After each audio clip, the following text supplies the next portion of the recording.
જી, અરવલ્લી જિલ્લામાં જે વૈશ્વિક પરિસ્થિતિના અનુસંધાને જે એલપીજી ગેસની બોટલ છે તેનો જે લોકોમાં એક અછતનો ડર અને ભય જે માહોલ બન્યો છે તેના અનુસંધાને જિલ્લા કક્ષાના અમારી જે ટીમ છે 3 SAK સપ્લાય ઇન્સ્પેક્ટર છે અને સાથે સાથે 6 તાલુકા અત્યારે 8 બન્યા છે.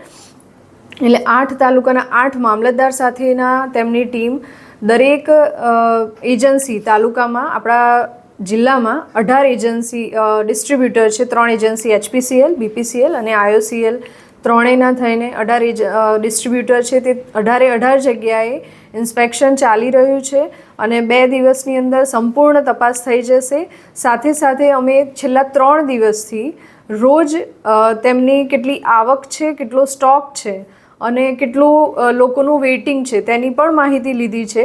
તેના રિઝલ્ટને જોઈને કોઈ પણ અછત નથી અને પૂરતો જથ્થો આપણા જિલ્લામાં અત્યારે પણ છે અને રોજે રોજ આવક થઈ રહી છે. એટલે લોકોને અપીલ છે, ગ્રાહકોને અપીલ છે કે કોઈ પણ જગ્યાએ જો કાળાબજારી થાય છે અથવા તો સંગ્રહખોરીનું એમને ધ્યાને આવે છે તો અમે આ પછી 8 તાલુકાના સંપર્ક નંબર આપી રહ્યા છીએ અને જિલ્લામાં પણ સંપર્ક નંબર આપી રહ્યા છીએ જેની ઉપર તે માહિતી આપે અને તેના અનુસંધાને અમે કાર્યવાહી પણ કરીશું. પણ હાલની પરિસ્થિતિ એકદમ સારી છે અને કોઈ પણ અછતનો પ્રશ્ન નથી, એટલે કોઈ પેનિક ના થવું તેનો અનુરોધ છે સૌ. ગાઈડલાઈન શું છે આની?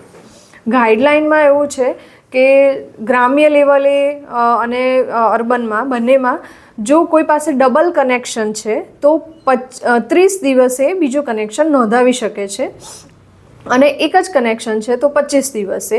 અને એમાં પણ અત્યારે OTPથી જ કનેક્શન મતલબ એમનું LPG કનેક્શન લેવા માટે, કનેક્શન નહીં, બોટલ રિફિલિંગ માટે નોંધાવી શકે છે અને મળી જશે એમને.